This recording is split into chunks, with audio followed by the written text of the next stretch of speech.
बिबट्याच्या हल्ल्यामध्ये महिलेचा मृत्यू झालाय आणि यानंतर कोपरगावात नागरिक आक्रमक झालेत। गेल्या 2 तासांपासून रास्ता रोको सुरू आहे। नगर जिल्ह्यातील कोपरगाव तालुक्यात आठवड्याभरात बिबट्याच्या हल्ल्यात दुसरा मृत्यू झालाय। येसगाव इथे शेतात काम करण्यासाठी गेलेल्या 60 वर्षीय शांताबाई निकोले यांचा बिबट्याच्या हल्ल्यात मृत्यू झाला आणि यानंतर आता ग्रामस्थ आक्रमक झालेले आहेत। संतप्त ग्रामस्थांनी नगर मनमाड महामार्ग अडवल्यानं या महामार्गावरची वाहतूक ठप्प झाली आहे। जोवर बिबट्याला ठार केलं जात नाही तोवर रस्त्यावरून उठणार नाही अशी भूमिका या ग्रामस्थांनी घेतली आहे।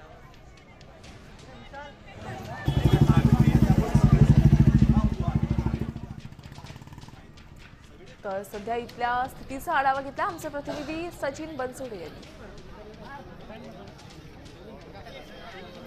अहिल्यानगर जिल्ह्यातील कोपरगाव तालुक्यात बिबट्यांनी अक्षरशः धुमाकूळ घातलेला आहे आणि आज सकाळीच बिबट्याच्या हल्ल्यामध्ये एका 60 वर्षीय महिलेचा मृत्यू झालेला आहे। शांताबाई निकोले या आपल्या शेतामध्ये घास कापण्यासाठी गेले होते आणि त्याच वेळी त्यांच्यावर बिबट्याने हल्ला केला आणि त्यात त्यांचा दुर्दैवी मृत्यू झाला। आमची एवढी मागणी आहे, तुम्ही जेवढे बिबटे तेवढ्या बिबट्यांना गोळ्या घाला, आमच्या आईला न्याय द्या।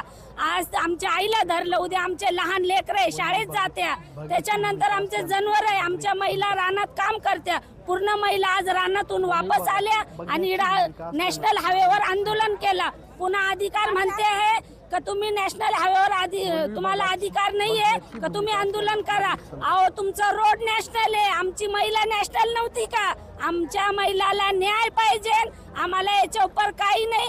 बिबट्याची आणि आमच्या आईची संग मौत होणार आज। आमची शासनाकडे एवढीच मागणी घेतली, सगळे बिबटे रणकुळं तरी जाऊन द्या, नाही तर मारून टाका, काहीतरी ठोस निर्णय द्या आम्हाला। सचिन बनसोडे, साम टीव्ही न्यूज, कोपरगाव, अहिल्यानगर।